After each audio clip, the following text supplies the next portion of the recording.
Hello friends, बहुत बहुत स्वागत है मेरे YouTube channel expression Anuradha Singh पर। और आज मैं बात करने जा रही हूँ एक बहुत संवेदनशील जो इशू उठाया है एक मूवी के थ्रू, और वो है केयरलेस स्टोरी। केयरलेस स्टोरी जो है कुछ लड़कियों की स्टोरी है, जैसे कि आप जानते हैं, और उनकी जो है टेररिज्म से रिलेट हो जाने की स्टोरी है। क्योंकि एक सच्चाई है कि बहुत सारे लोग टेररिस्ट अपनी मर्जी से नहीं बनते, उनको कुछ इस तरह से फंसाया जाता है, कुछ ब्लैकमेल किया जाता है, या कुछ इलीगल या क्रिमिनल मेथड यूज किए जाते हैं जिससे कि वो लोग टेररिस्ट बन जाते हैं। लेकिन एक और भी बात है कि हमारे समाज में सच्चाई सुनने की ताकत लोगों में नहीं है, तो सच्चाई सुनना नहीं चाहते, इसीलिए हो रहा है कि कई स्टेट्स में इसको बैन भी किया गया है। और अब उन्होंने सुप्रीम कोर्ट में भी फाइल किया है इसको कि ये हमारे एक्सप्रेशन, जो राइट टू एक्सप्रेशन है, उसके अगेंस्ट जाता है कि हमने एक स्टोरी पे एक मूवी बनाई और उसको बैन कर दिया गया। तो फ्रेंड्स, ये तो एक नॉर्मल सी बात है कि मूवी बनी और ऐसा हुआ क्योंकि अपना नुकसान फायदा हर कोई देख रहा है, राजनीतिक लोग भी देख रहे हैं और सामान्य लोग भी देख रहे हैं।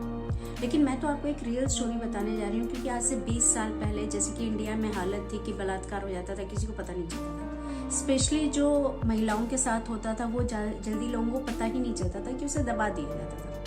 तो ऐसा ही कुछ हुआ था 20 साल पहले एक मेरी साथी टीचर के साथ, जो कि उसकी नई नई शादी हुई थी, और वो जो है रिक्शे से जा रही थी, तो उसके एकदम पास ही एक वृद्ध महिला आई और उसने कहा कि मुझे रिक्शा नहीं मिल रहा, आप मुझे वहां तक छोड़ देंगे।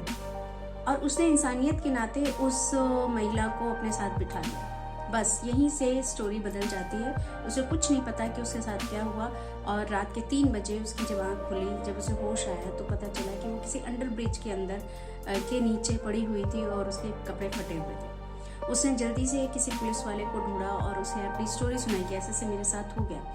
तो क्योंकि उसकी चोट भी लगी थी, तो वो लोग उसे मेडिकल के लिए ले गए और फिर पता चला कि उसका गैंग रेप हुआ था। अब इसमें उस महिला की कोई भी गलती नहीं थी, 1% भी उसकी गलती नहीं थी।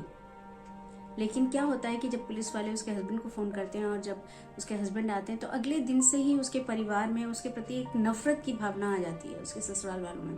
क्योंकि ऐसा लगता है जैसे कि उसने वो क्राइम खुद करवाया अपने ऊपर, ऐसा नहीं कि वो कुछ मजबूरी में हुआ।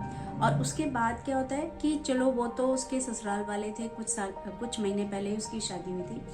उसके अपने घर में भी ऐसा हुआ कि वो लोग भी डरने लगे, वो नहीं चाहते थे कि वो आए, वो उस तरह से उदास चेहरा लेके आए। मतलब हर किसी को नॉर्मल चीज़ें पसंद होती हैं कि वो आए अपने हस्बैंड के साथ खुशी खुशी, और पूरी दुनिया देखे कि वो बहुत खुश है अपने परिवार में। लेकिन अगर उसके साथ कोई दुर्घटना हो गई है, तो उसके परिवार वाले उस चीज़ को सहन नहीं कर पा रहे कि वो उस तरह से आए। उसे धीरे धीरे समझ में आ गया कि ना उसके इन-लॉज उसका साथ देंगे, ना उसके परिवार वाले उसका साथ देंगे।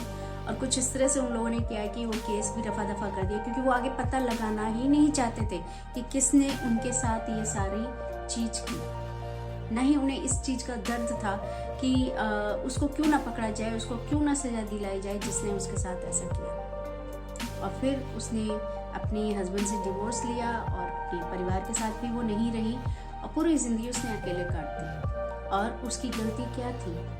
सिर्फ छोटी सी, क्योंकि वो महिला थी और वो अपनी बात नहीं कह पाई। लेकिन अब कुछ समय बदल रहा है, अब महिलाएं खुल के बोल लेती हैं, अब अपनी बात कह लेती हैं। लेकिन फिर भी हमारे समाज से वो सहन नहीं होता, और समाज फिर भी यही कोशिश करता है कि ये चीज खत्म हो जाए, किसी तरह जो है इन बातों को ना बोला जाए।